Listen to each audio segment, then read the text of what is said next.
3-step fixed peeling play of NAND. How many gigabytes? Step 1. Grab up the tin coating on the copper.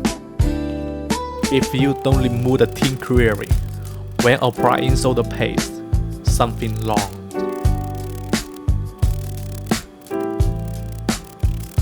Step 2.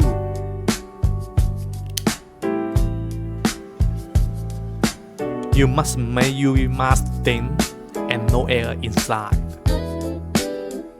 UV light on 3 seconds.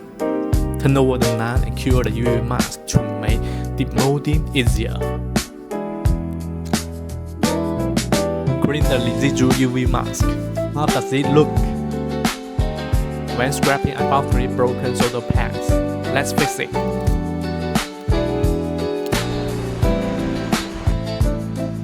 Another 2 pads. Step 3. Sorry, I made a mistake.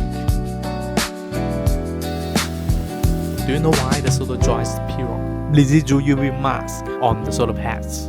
Once again, pin balls are evenly pressed. NAND current overload. This line is short.